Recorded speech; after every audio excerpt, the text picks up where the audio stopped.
Hari Om, and welcome to the Gita Alive webinar series.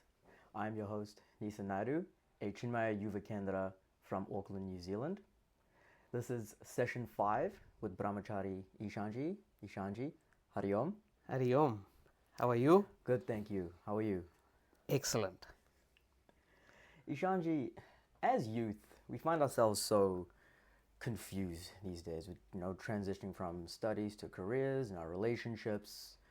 There's so much discontentment in our lives, and yet there's so much luxury around us, especially here in New Zealand.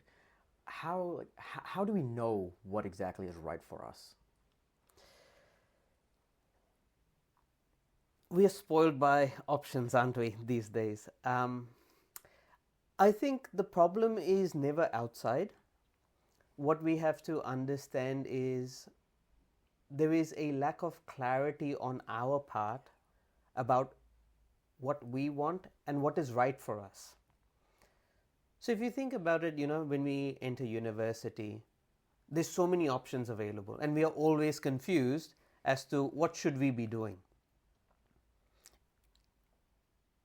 If we have paid attention to our own personality, we have paid attention to what is right for us, we would know what to pick.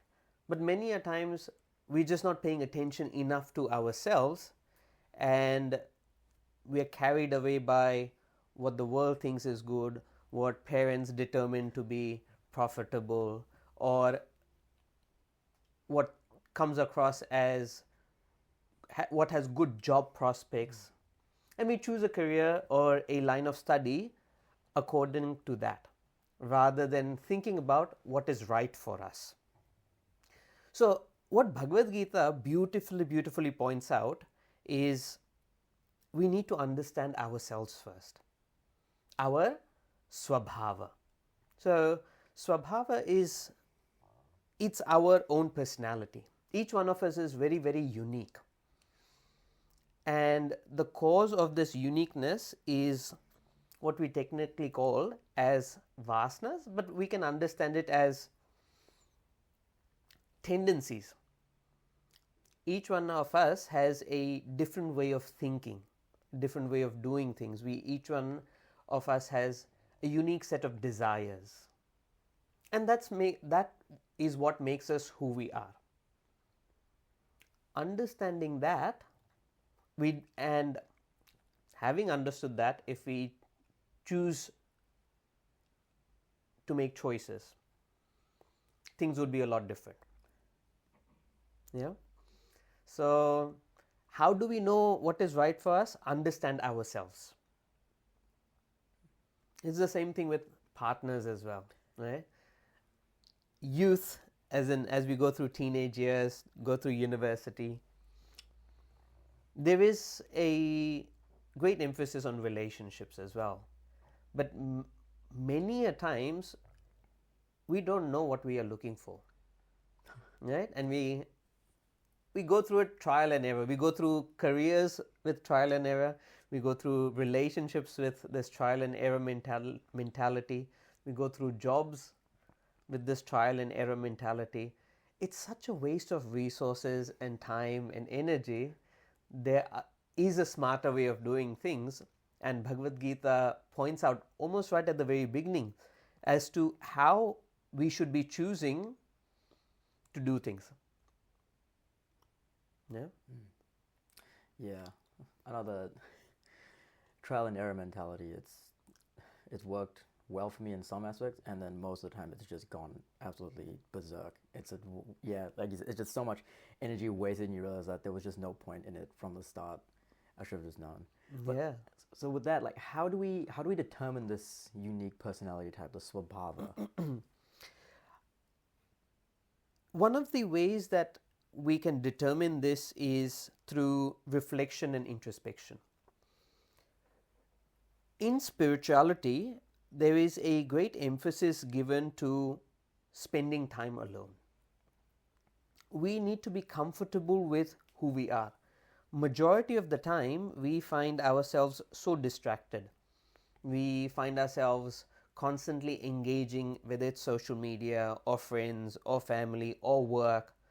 We just want to be doing things. It's almost as if we are not at peace with ourselves. And great teachers, what they prescribe as a means to understand ourselves better is first spend some quality time with yourself. It's the way you get to know anyone better, including ourselves. So a little period of, whether it's 15-20 minutes of disengaging from the world, spending time with yourself, and thereafter reflecting on your day. So we can, I think journaling is quite big these days, and the idea is taken from spirituality alone, that we should be aware of what makes us tick. And so at the end of each day, we can, just before we retire, before we go to bed, just write down for yourself, what did you go through during the day? What bits did you enjoy? What bits did you not enjoy? And soon patterns will start emerging, that this is what I enjoy, what I like. These things are what I don't like. Now, we normally say don't live on the basis of likes and dislikes. However, over here we have to understand that these patterns are based on our swabhava. So each one of us has a unique tendency which is innate to us. It's not something that has been pasted from outside. So certain things which we have taken on, they will come and go. So I like pasta today, tomorrow I'll stop liking it. Right? But there will be certain tendencies which are innate to me which do not change. And therefore we have to keep this journaling going for a period of time to understand ourselves better. So we can start thinking with what we like, what we don't like. We can also reflect on our talents. What is it that we find is easy for us? What do we find comfortable? Right? What comes to us naturally? You can ask other people as well, or you can reflect, what do other people consider to be your talents? Sometimes we don't understand, we do not see ourselves clearly, but our friends do, our families do. And we can always take their help as well to figure out what is our true personality. Right? So, what are we talented at? What do other people think we are talented at? What comes easy to us? What are we good at? What are we efficient at? What are we skilled at? Right? So when we dwell upon these ideas, it becomes clear to us what our strengths are. This is who I am. And I think one of the most important questions that we need to ask ourselves is there something which I would like to do which is not for money? Right? Is there something that I would be happy to sacrifice the money part to engage with? Many of our decisions are just based on money, and money obviously being a tool to fulfill our desires. But to understand ourselves intrinsically about what makes me tick, we'll have to think about this question as to, am I willing to sacrifice monetary reward for pursuing a particular field or a particular activity? Even if I don't get money, I'm happy doing it. And perhaps those are my natural tendencies. What is right for me innately? I know, I feel like a lot of people, probably even in the audience as well, they would change careers if they had the choice to not do it for money. There was a high chance of that. when we discover this personality type, the Swabhava, what are the next steps once we've discovered that, or once we've understood that? Right. So I think this is where we come to the main topic of today, which is Swadharma. Based on our personality type, our Swabhava, each one of us has been given a certain set of duties. So dharma means that which upholds, that which sustains.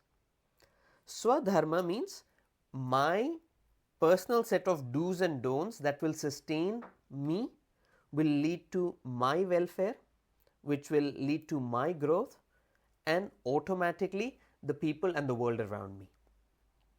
So it's not something that is enforced upon us.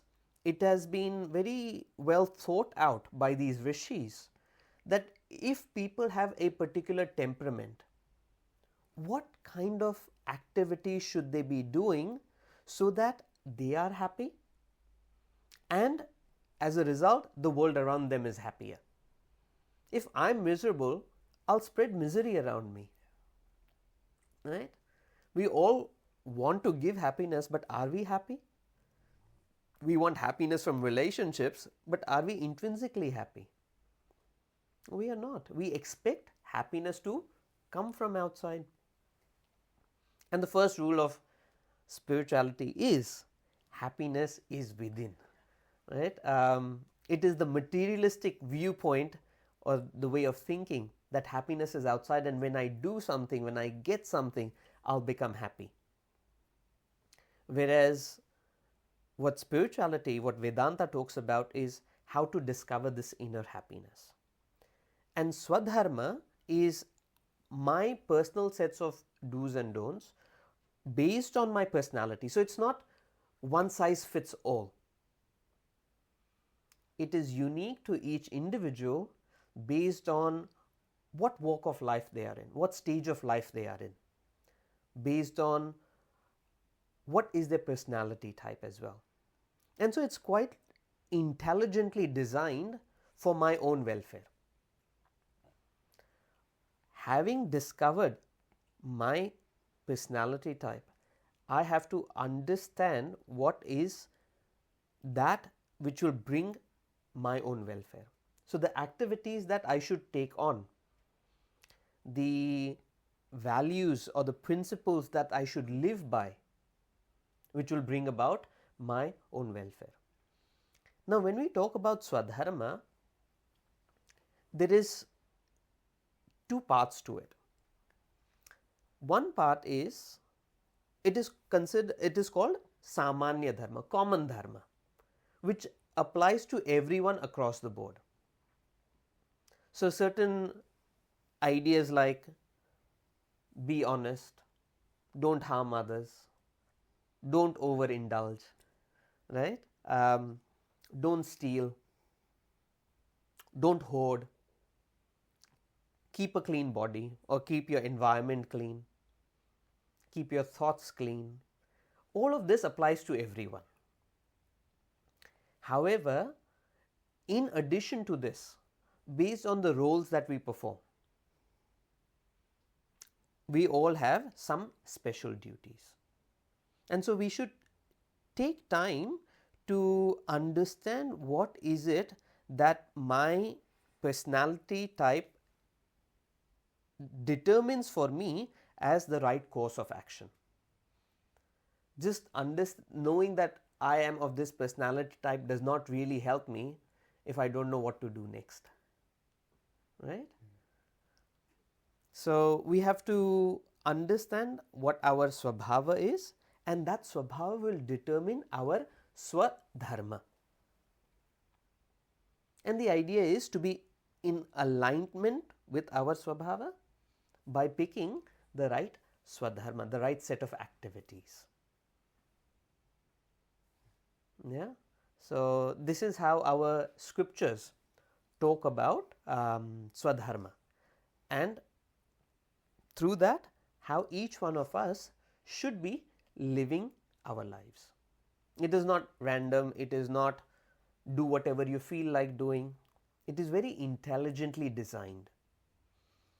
And it is also not a rule enforced upon people. You are free to make your own choices. But what our rishis discovered is, if you do not act in line with your personality, you do not follow your Swadharma, you will be miserable. Right? I'll give you an example. An individual who had aspirations for art, they just intrinsically love art. And they were good at it, they were talented, it came to them naturally. But that person could not pursue it at all, whether as a career choice or even as a hobby. Over a period of time, because they were told or because society conditioned their way of thinking, they became a highly accomplished lawyer, for example. They may have everything, they may succeed at being a lawyer as well, but they will not find fulfillment, satisfaction, contentment with what they are doing, because their intrinsic desire, which is innate to them, is art.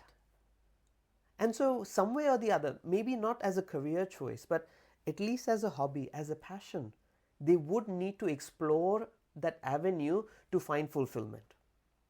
They can continue to work in their profession to make ends meet, to serve society, but they truly find fulfillment in expressing their Swabhava. Yeah? Yeah. So, in this way, we have to understand and then act in accordance to it, which is what we call as Swadharma. I know, like, you talk so much about do's and don'ts, what we should be doing in accordance to our Swabhava and our Swadharma, but like, what about our desires? Because they can be very strong, and they're just knocking on the door, always pulling you away, always pulling us away from what we're meant to be doing, and they're very tempting. Yes. It's a universal problem. I think it's much harder today because we have so much influx of stimuli. The marketing has got so much better, it's so targeted. Algorithms know what exactly we want, how our psyche works.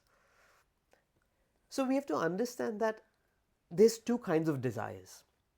One is which are borrowed from society, from friends, from colleagues, from parents. There is another set which is innate to us, and we have to learn to differentiate between the two.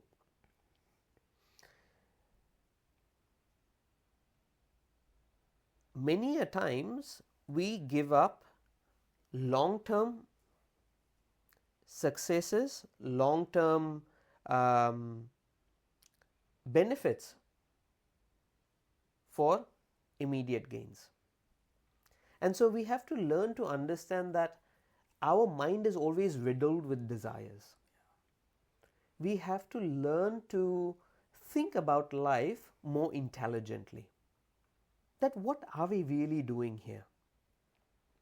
And what our Sanatan Dharma, what Bhagavad Gita helps us understand is, don't look at life as a discrete event of 70, 80, 100 years where it's all about have as much fun as you can in this lifetime, who knows about what's next. Yeah. Right? But this is how we look at life today. Eat, drink, be merry. Khao, piyo, maja karo. But that cannot be life. The true understanding of life is it's a continuum. And every action that I take will have its repercussions. And so what the scriptures want us to understand is, we come with a set of vasanas, a set of innate desires. Learn to be in attunement with that. Don't give in to all these additional borrowed desires from the world outside. Because if you keep on fulfilling these temporary desires that you have borrowed, your true innate expression will not come through. And so what you're doing is, for short-term gains, you're going to incur long-term losses. And this is what we classically look at today, and we find its expression as midlife crisis, where we have everything, we've fulfilled all our desires, yet we are not happy, we are discontent, we are unfulfilled. And the reason behind this is we haven't understood our Swabhava, we have given into short-term gains and are incurring long-term losses. What Bhagavad Gita says is, understand your personality, your Swabhava, be in line with that, and recognizing the long-term benefits, even though there might be short-term losses, bear with it, right? So for example, as students, we must study, and each one of us knows that the better I'm equipped with the knowledge at the end of my education, the better off I will be for the rest of my life. Yet short-term desires of hanging out with friends, partying, going for holidays, social media, Xbox, PlayStation, whatever it is, it all no doubt gives immediate rewards, but it brings long-term losses, right? So as students, our dharma is to study, focus on studying. No one is saying don't have fun, but it has to be in limit. We need to know when to stop and when to engage. So it's about living intelligently, and it is only when we develop this long-term vision that even though I may not be enjoying, or I may incur some short-term losses, I don't get to hang out with my friends, they're all going for the movies, I'm stuck here studying, it is for my own good. Keeping that goal in mind, that higher understanding of long-term benefits, we'll be able to live a life of duties over desires, right? There is no other way, really speaking. We have to learn to think differently, think big. I know that, like, thinking big, it's easy to do sometimes, but I know with me as well, like, I can't scratch that feeling of sometimes, like, I know I have to do something. For example, like cleaning my car. I'll have to clean my car. I know I have to do it, but I just don't like doing it. I'm just like, I'm there for those 15, 20 minutes and I'm miserable. So many of our duties we skip on because we don't find any joy in them. How do we find any joy in doing our duties? So Bhagavan Shri Krishna very nicely puts it. He says, Sve Sve Karmani Abhiratah. A person engaged in doing what is right for them, their duties, they will find happiness, right? When we look at it from a very transactional standpoint, all options have an equal value, right? In the moment, they are just two options. Should I be doing what I'm supposed to be doing, or should I fulfill my desires, right? Those two options are not on an equal footing, but in the moment we think they are both equal. Whether I choose to do A or I choose to B, it's the same. It's not the same. So one is, once you have determined your Swadharma, just do it. Temptations will always be there, and we will have to discipline ourselves to make smarter choices. Unfortunately, today, in the age of comforts and everything being available at our fingertips, we are not disciplined enough to consistently work towards what is right for us. And so we have to learn to discipline our minds. Once we have determined what is right, stick to it. Once you have said something, do it, no matter what the cost. We have these amazing examples of in our scriptures, like Bhagwan Sri Ramchandra ji, his whole clan, they had this tradition that once a word is given, you live by it, even if it brings about your own downfall or even your death. The idea is, without discipline, man cannot amount to anything. You may know what is right, you may know your personality, but if you're not disciplined enough, you cannot capitalize on any of it. And therefore, we will have to discipline ourselves. This discipline is one of the common dharmas that is given to everyone. It is called Brahmacharya, non-indulgence. Right? So, I am a Brahmachari. Brahmachari does not mean I have to be disciplined.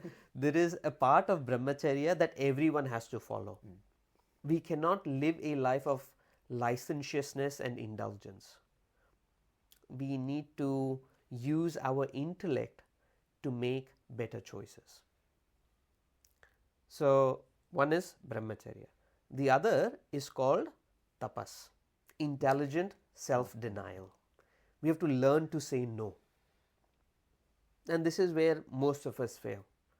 We are not disciplined enough to say no, not to other people, but to our own mind.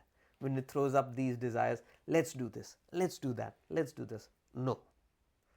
And once we get into the habit of it, the intellect starts gaining more mastery over the mind rather than the mind ruling all our decision making processes. So, really, if you ask the question, how do we go about finding joy in our duties? Just start doing them. Right? It's like gym, going to a gym. In the beginning, it is hard. No one enjoys it. But you keep on doing it for 3 months, 4 months, 5 months, 6 months, and you start seeing the gains. Thereafter, you want to go because you're seeing the results for yourself. Just like with eating healthy, no one likes eating only healthy food, but you maintain that diet for a period of time and you start seeing the impact on your body. And once you start seeing the rewards for yourself, it becomes a self-motivating thing. But until that point, discipline is the way. There is no other shortcut around it. We all want this magic trick by which we'll just do what is right for us. But there is no magic trick. It's sheer discipline. Until we start seeing the rewards, and thereafter it is our own intellect, it is our own mind which will say, oh yeah, this is good. I'm glad I made this choice. And I enjoy doing it now. And we also have to understand that our mind is a creature of habit. Whatever it does for a period of time, it will get habituated to it. Right? Just think about it. Do you floss? Oh, no. No. Do you brush twice a day? Yes, I do. You yes, do, yes. okay. So as children, we do not enjoy brushing our teeth even once. Yes. Our parents force us into it. Once we start doing it and we start enjoying that cleanliness in our mouth morning and evening, there's no way we'd go to bed without it. Similarly, if someone starts flossing and they understand that it prevents me from suffering the dentist's needle, I'm happy to do it. It is a creature of habit. And we have to develop those positive habits. That is how you start living a life of duties. Yeah? Yeah. I think I need to start flossing now. Good. I think I should probably start. At least something's coming Yeah, I out of think this something's coming out of conversation. me. That's right. No, I think I was a little bit on the fence until you gave the gym example as an athlete. I was like, oh yeah, when you put it like that, Yeah, it makes and sense. gym is just one, Yeah. just general exercising. Yeah. We start exercising, we start feeling better, and we understand that yes, I should do more of it. I don't know why I did not do it, right? And therefore we should make it a discipline. And the mind has a habit of complaining, but after a period of while, it'll just get habituated and it'll stop complaining. This Swadharma idea is very interesting, where Bhagavan Shri Krishna explains further that even if you find that your Swadharma is not as glorious as someone else's, we are in a world where we are constantly comparing ourselves with each other, right? And so if someone is a doctor and I am, let's say, a mere cleaner, right? Not that I'm a bad person, but we often get swayed in our decision making based on comparison. We see this doctor earning 6-figure salaries. We see doctors driving fancy cars, and we are driven to follow that career pathway.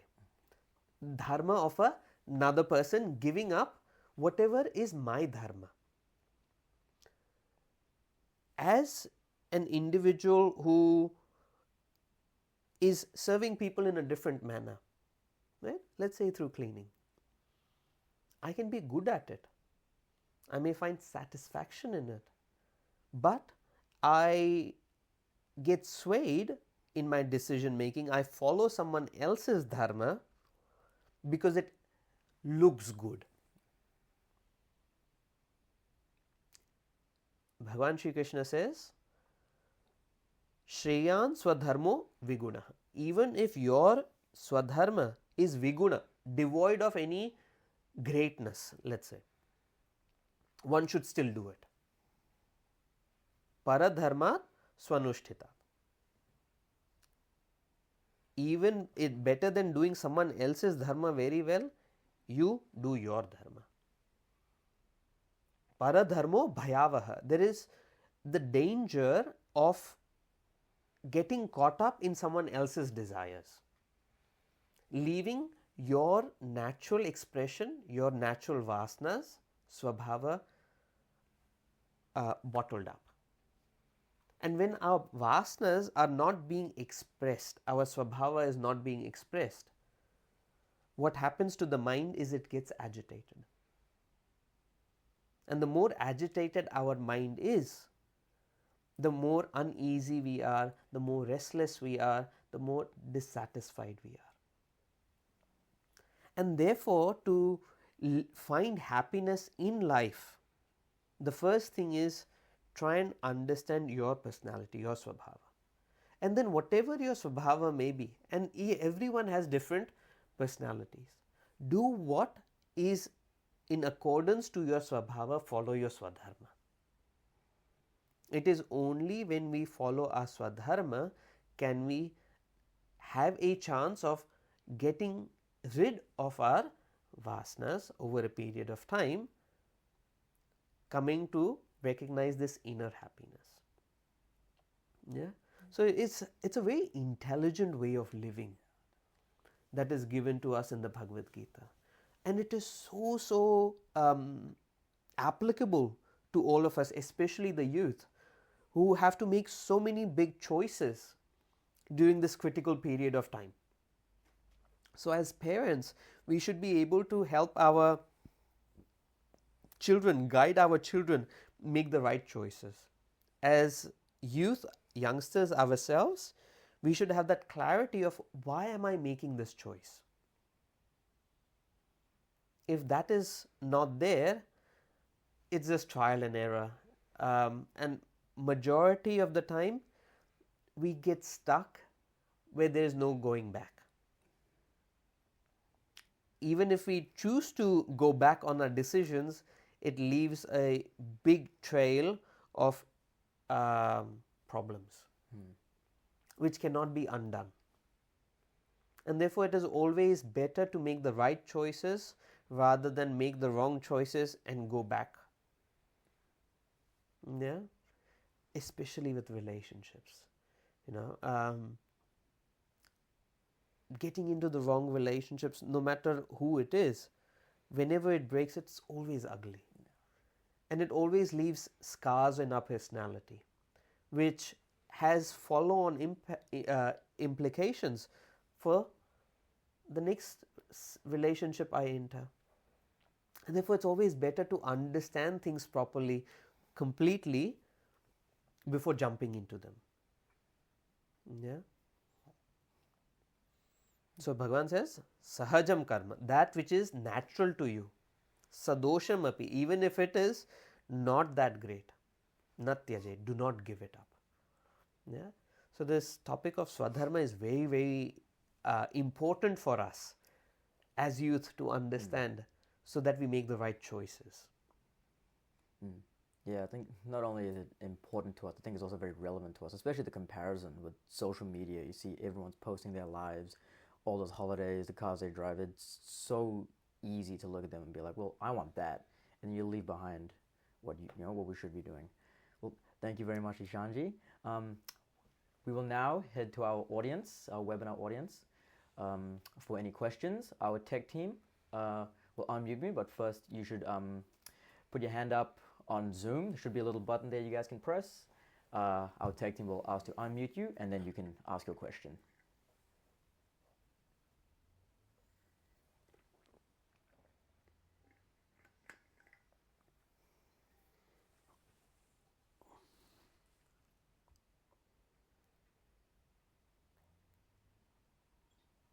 Hello, Ishaanji. I was just wondering, how do we remind ourselves to actually bring about these changes? For example, like after this webinar, it's really easy, like when we come to class or when we listen to things like that, to like be reminded that we should be doing these things. But when we actually go back to our real life, it's tough to actually follow that.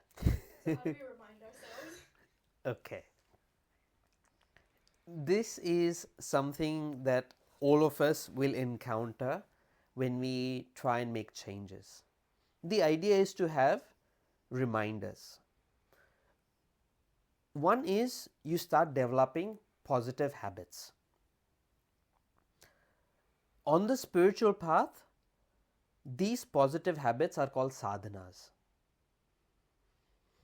So whether it's picking up the Bhagavad Gita every day and reading a few verses, or when you come to class every week, thereafter during the week, go through those ideas again on a daily basis.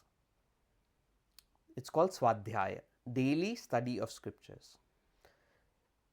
When we make these changes into practices, adopt them as daily routines, we'll find that these ideas come back to us more frequently, allowing us to make better choices. But if we come for class, let's say on every Wednesday, like most of us do, and thereafter for the next 6 days there's nothing to do with spirituality, these ideas aren't going to percolate into our life. And therefore we need daily reminders. So whether it's through study or other spiritual practices which helps you keep you grounded in these ideas, take them up. That I feel is the only way. Right? In other ways, what is often prescribed is satsang, good company, the company which helps you make the right choices. So the more satsang we have, the more viveka, the ability to discern and make the right choices will be available to us. So keep the right company, have spiritual practices in place, sadhanas, which remind you regularly. of what we have learned and what you would like to put into practice.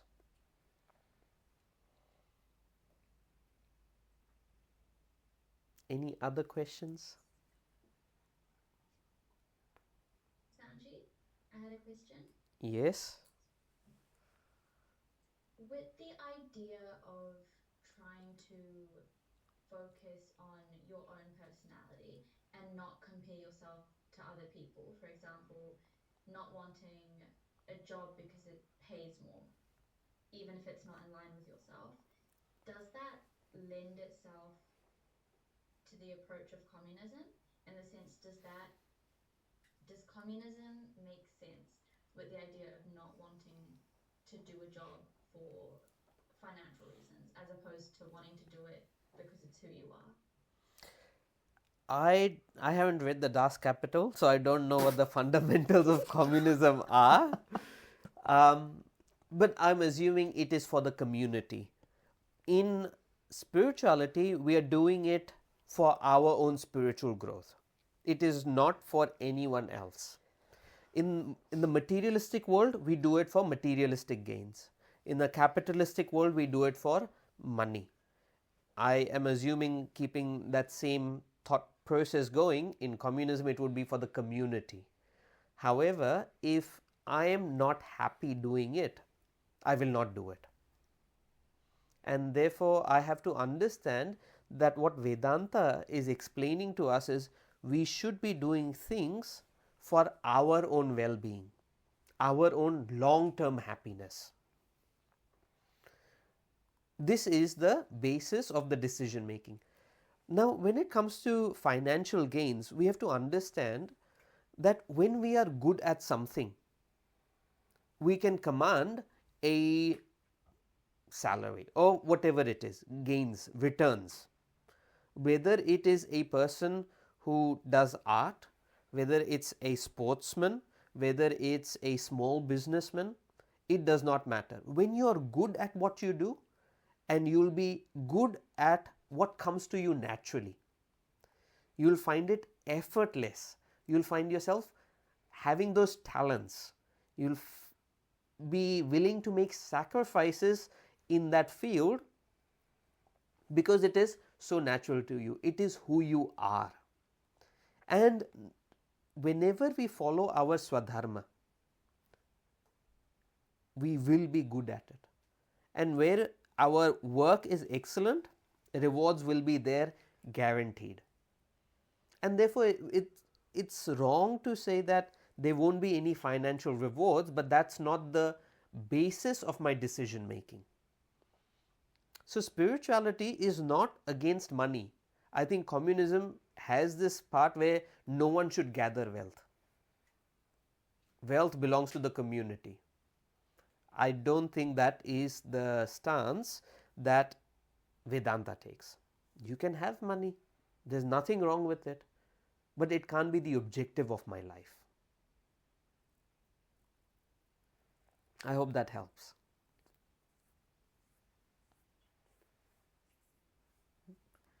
Anybody else have any other questions for Ishaanji?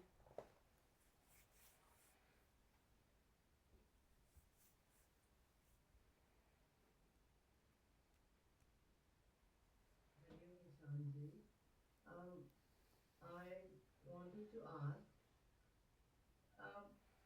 you followed a path and you're already in half a century of your age.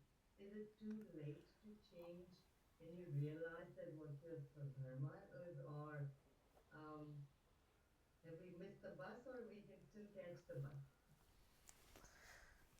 It is never too late. Right? Whenever understanding dawns, we should make the changes. However, we should also understand that where we find ourselves cannot be completely against our Swabhava. The fact that, for example, if we are working in the world outside, in a particular field, we have made those choices because we like it to a certain degree. So it's not that I have to always abandon and run away from where I am. It is a matter of thinking intelligently and changing our thinking, not so much our actions. Actions may change. The place of work, the way you express yourself may change, but it's not guaranteed. For example, if one finds themselves in a family environment, there's nothing wrong with it. In fact, I am in that role because I wanted it. No one put a gun to my head and said, now you need to get married. I wanted it. Right? So spirituality is not so much about doing things differently, it is about thinking differently. This internal change of thinking, yes, we should make it as soon as possible, and it's never too late. However, external changes, it may take time, and that's okay. There is no demand for an external change immediately. Right? For example, you've bought a house. Now you have to keep on paying a mortgage. You can't be like, no, I don't. You have to, because we've made those choices. We can't just walk out of it. So, understanding this, what Vedanta really wants to do is, you have your worldly life where spirituality is to be infused into. It's not changing and doing something else which is spiritual. So, we often have this dilemma of spiritual life and worldly life. It's not two, it is to be integrated with each other. Spiritual thinking divinizes our worldly living. Anyone else? Hari Om Ishanji, Rahul here. So ever since you said that happiness is within you, my yearning for desire has come down significantly. But the question that I'm now having is, so what next? And I guess you kind of touched on this point before when you said, spirituality and worldliness is not different things. You have to integrate it. But yeah, here's where I had this question, which is, the desires have reduced, but then what do I do next? Right. So I think we did cover that we have to discover our Swabhava, then figure out what is that which is right for our well-being, our duties, our Swadharma, and start acting in line with it. Over a period of time, we will find that it is our duties itself that bring us joy. It is not something else. Living our Swadharma is unfolding happiness within ourselves. Yeah? So we'll just have to do what we have now understood. That's all.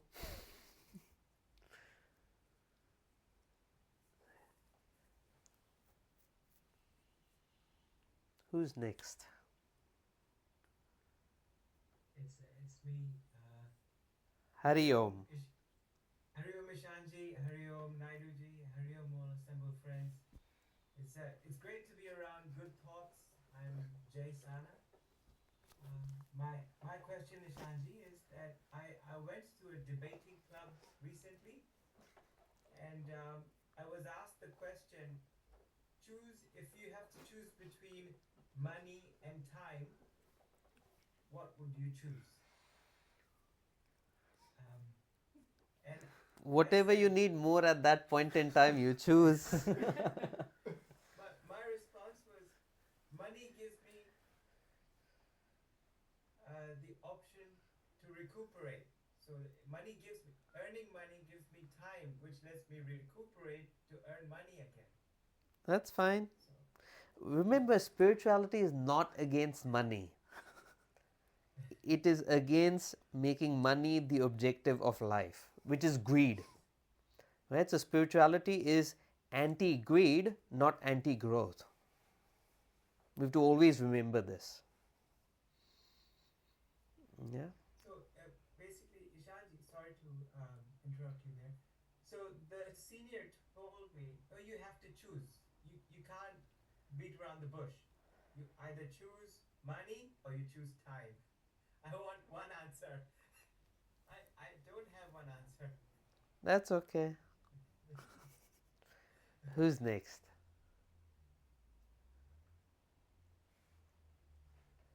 Hello, Ishanji. It's Reina. I just had a question about how we actually let go of the things that are giving us short-term gains and like limiting our long-term gains. So like overindulging in activities because we have attachments to them and stuff. Mm-hmm. So I think the right company helps a lot. To be in the company of people who are habituated to making the right choices.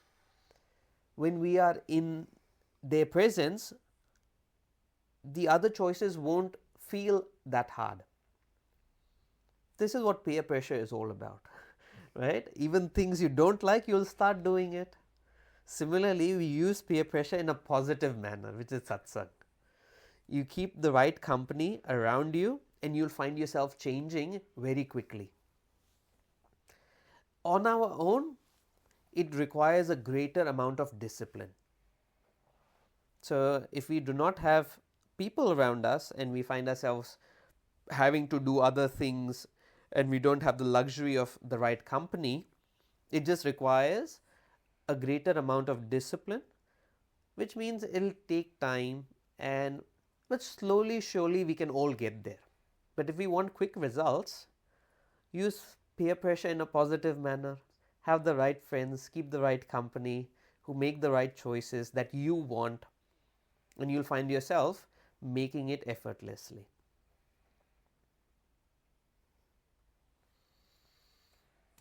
Do we have anyone else with a question for Ishanji?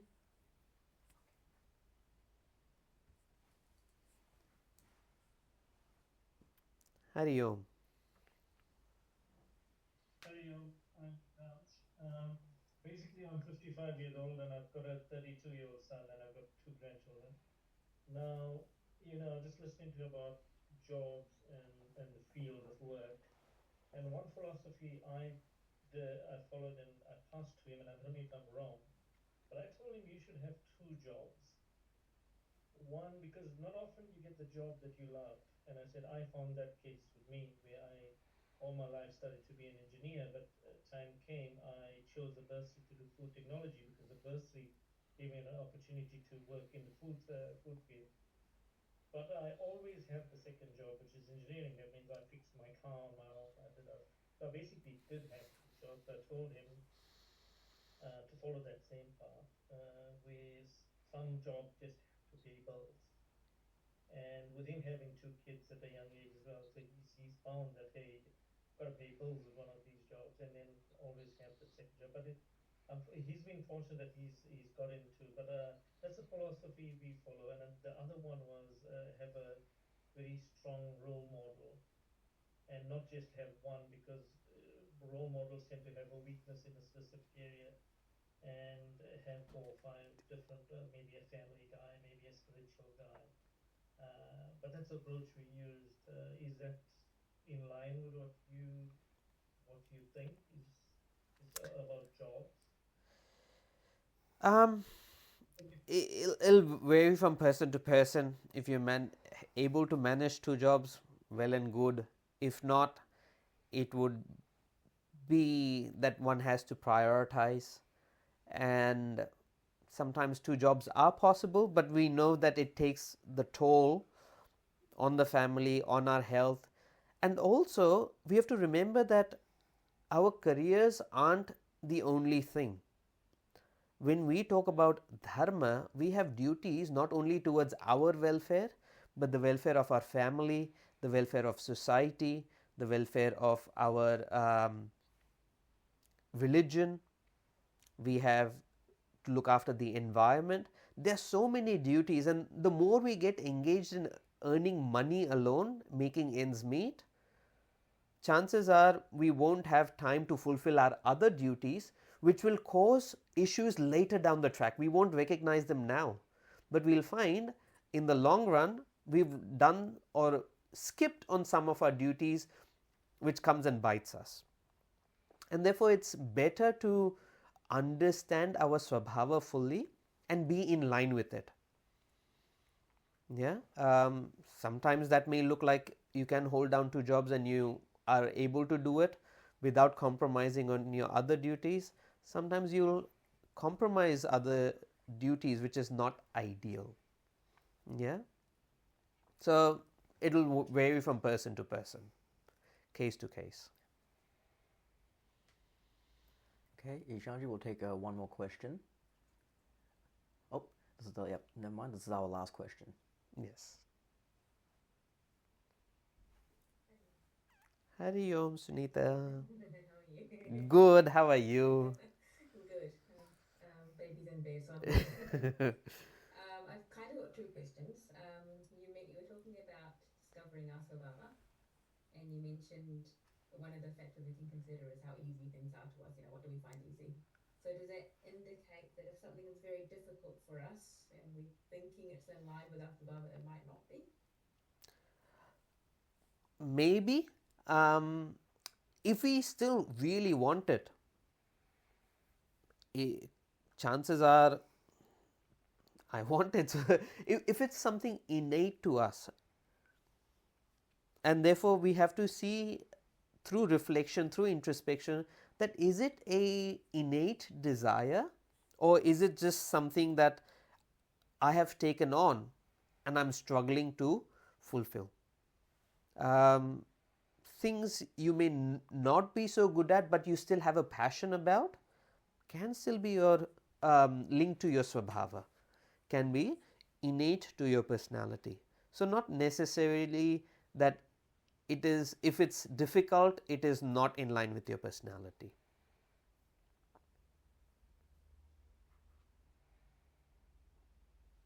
That was one. What was the other question? Thank you. Sorry, I'll unmute myself. The second one was, if we, hypothetically, I suppose, if we manage to discover our Swabhava and Swadharma and live our life perfectly in line with it, what is the result of that? I mean, do we still have miseries, presumably? So, right. So, what we will find is there'll be challenges, but our mind is always at a certain amount of peace, which allows us to respond correctly to to the situation that is made available in front of me.